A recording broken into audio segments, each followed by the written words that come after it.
Other fancy nations have had more recent experience of success. Madueke. Bellingham. Trying to find an angle to shoot from. And it's only a deflection that took the effort wide.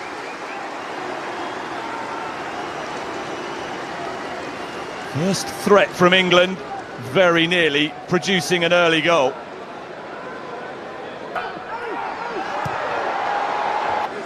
He's found Elliot Anderson, who's looking for Harry Kane. Gordon, Nico O'Reilly, Rice for Gordon again.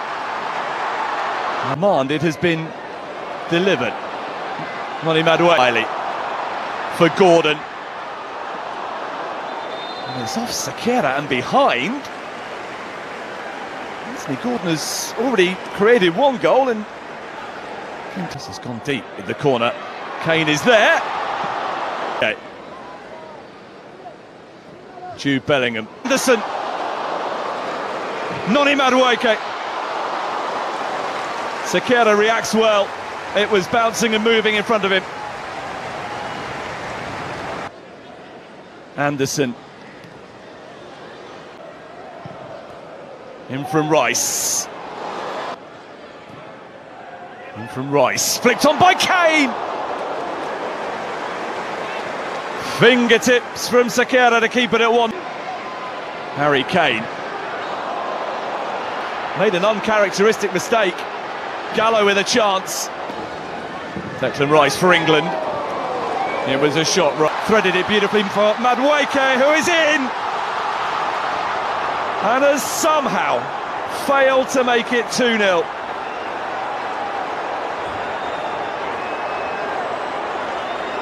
It's a horrible miss at the end of a really...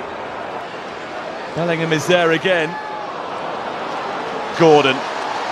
Burst of speed from him and Rice has found a way through.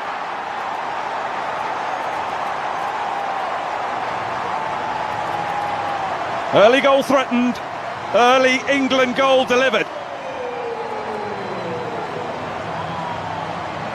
Declan Rice giving Thomas Tuchel's team just the sort of start to the contest they'd have wanted.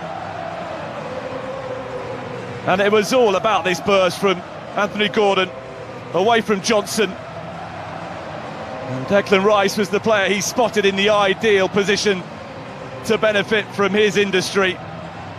Didn't need to be the cleanest hit of Declan Rice's career. Little bit of a deflection, taking the ball beyond the reach of Patrick Sakera.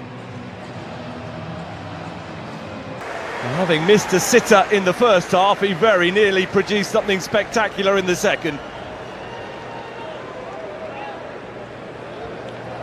Progress, Rice in pursuit, Carlos Moura just simply could. Taking on Queiroz, Sakera.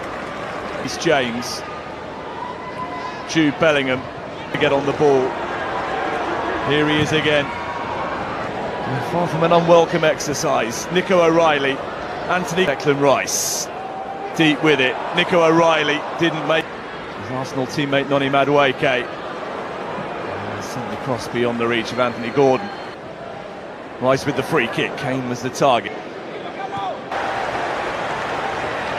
Well, it deserved a goal, didn't it, for the skill and endeavour of Jude Bellingham.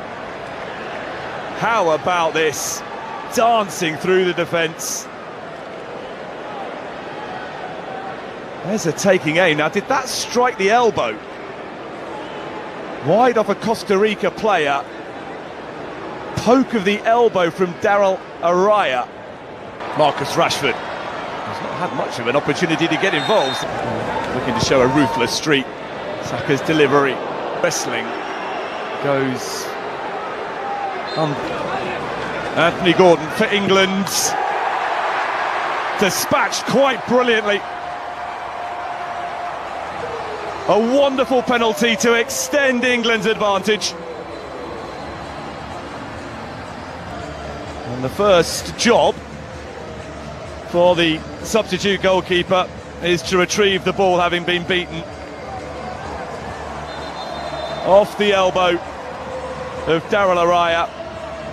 And the resulting spot kick could not have been placed any better.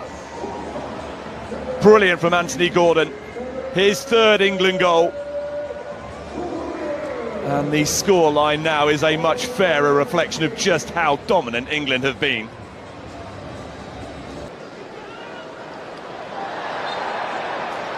Eza, oh, that's brilliant. What a pass. Steered wide of the target. Morgan Rogers seems certain to become 3-0. And it's the second time in the game that an England player has passed up what looked. Still they probe England, still they... Rashford. Kirosh. Eze. Let's hear back from Watkins. Eza. Good work this. Rogers in behind and away by Mitchell. England go into the World Cup feeling as ready and prepared as possible. Eza with the free kick.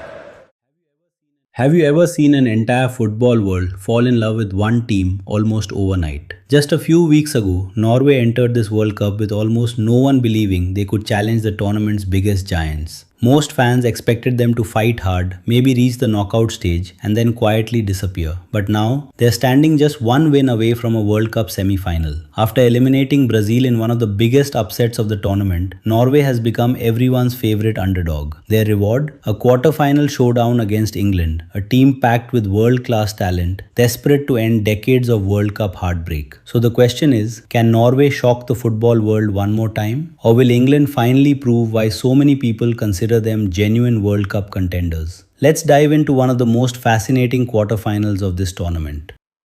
If someone had predicted this matchup a few years ago, almost everyone would have picked England without hesitation. England possess one of the strongest squads in international football. Harry Kane remains one of the deadliest finishers in world football. Jude Bellingham has become one of the game's brightest superstars. Declan Rice controls the midfield with incredible composure. And across the pitch, England simply have quality almost everywhere. On paper, they should be favourites. But football isn't played on paper. It's played under pressure. It's played with emotion. And sometimes, belief becomes more dangerous than talent. That's exactly what Norway has discovered. Norway's journey to this stage has been nothing short of remarkable. Throughout the tournament, they haven't looked like a team afraid of big occasions. Instead, they've played with confidence, discipline, and togetherness. The biggest statement came against Brazil. Very few people gave Norway a realistic chance. Brazil still carried the reputation of 5-time world champions. Their attacking quality terrified opponents. Their history alone was enough to make most teams nervous. But Norway showed absolutely no fear. They defended as one unit. Every player worked tirelessly. Every tackle mattered. Every counter-attack carried purpose. And when the opportunity finally came, Erling Haaland did what world-class strikers always do. He punished Brazil. That victory changed everything. Suddenly, Norway were no longer seen as lucky outsiders. They became legitimate contenders. Of course, Erling Haaland deserves enormous credit. Whenever defenders lose concentration for even a second, he punishes them. His strength is incredible. His movement inside the penalty area is world-class. And perhaps most importantly, he never seems to panic.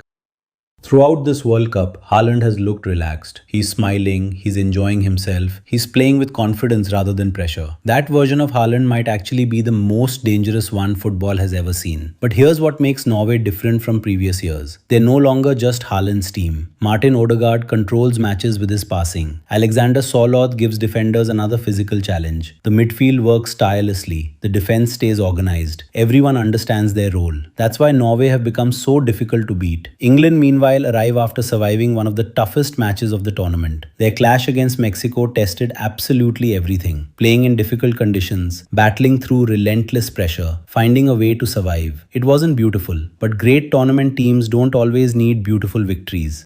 Sometimes they simply need resilience. England found that resilience. Players like Jude Bellingham continued fighting until the very end. Harry Kane showed his leadership. Declan Rice covered almost every blade of grass. Those kinds of victories often build championship mentality, but they also leave behind something else. Fatigue. And that could become one of the biggest factors in this quarterfinal. Miami's weather isn't just hot, It's exhausting. The humidity drains energy faster than players expect. Running becomes harder, recovering becomes slower, decision making becomes more difficult. The team that manages its energy best could gain a huge advantage during the final 30 minutes. Norway may actually enter this game slightly fresher after their previous victory. England, meanwhile, have spent far more physical and emotional energy getting here. Will that matter? We'll soon find out.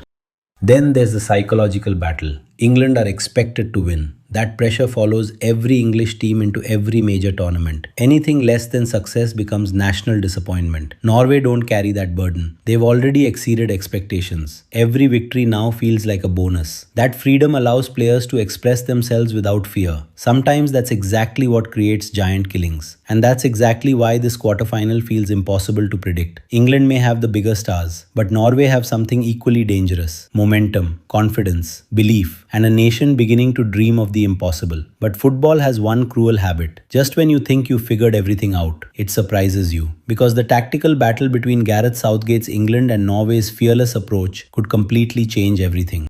And that's where the story becomes even more fascinating. So what will actually decide this quarterfinal? The answer may not be individual brilliance. It may come down to who wins the tactical battle. England know exactly where Norway's biggest threat lies. Everything starts with Erling Haaland. He's not the kind of striker who needs 10 chances to score. Give him one clear opportunity and there's a very good chance he'll punish you. That means England's defenders cannot afford a single lapse in concentration. Every cross, every through ball, and every counter-attack has to be dealt with perfectly. But focusing only on Haaland creates another problem. Martin Odegaard. The Arsenal captain has quietly become the heartbeat of this Norwegian side. While defenders are busy watching Haaland's movement, Odegaard is constantly searching for spaces between the lines. His vision allows him to create chances that most players wouldn't even attempt.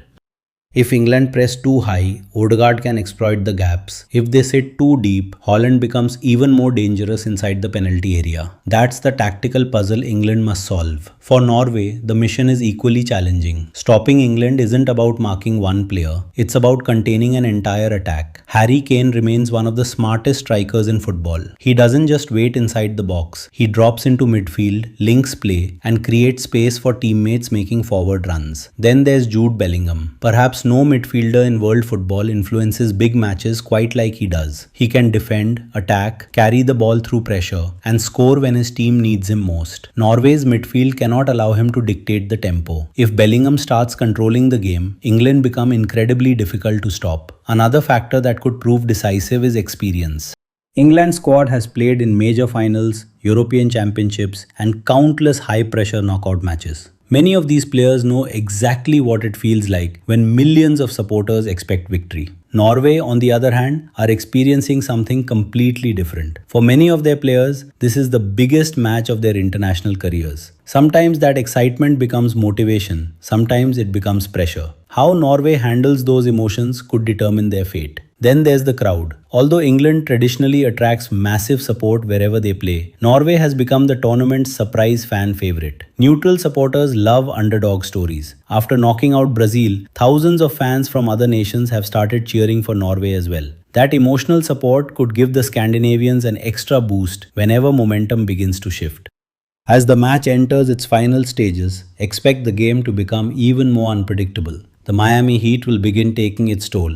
Legs will feel heavier. Simple passes will become more difficult. Defenders will react a fraction slower. That's when champions step forward. One moment of brilliance, one defensive mistake, one incredible save. That's often all it takes to decide a World Cup quarterfinal. If England score first, they'll try to control possession and force Norway to chase the game. If Norway strike first, England's pressure will increase dramatically, opening even more space for dangerous counterattacks led by Haaland. Either scenario promises an unforgettable finish. Perhaps the biggest difference between these teams isn't technical ability, it's expectation. England are expected to win. Norway simply believes they can. History tells us that favourites usually find a way. Football tells us that miracles happen far more often than people expect. That's why the World Cup remains the greatest tournament on earth. Every 4 years, one team writes a story nobody saw coming. Could Norway be writing that story right now? Or will England finally take another step toward ending decades of waiting for World Cup glory? Very soon, we'll have the answer. But one thing is already certain. This isn't just another football match. It's a battle between belief and expectation, between fearless ambition and enormous pressure, between a nation chasing history and another trying to protect it. When the final whistle blows, one dream will continue. The other will come to an unforgettable end. And no matter who advances, this quarterfinal has every ingredient to become one of the defining matches of the 2026 FIFA World Cup. So who are you backing? England or Norway? Let us know your prediction in the comments below, and don't forget to subscribe because the road to World Cup glory is only getting more dramatic from here.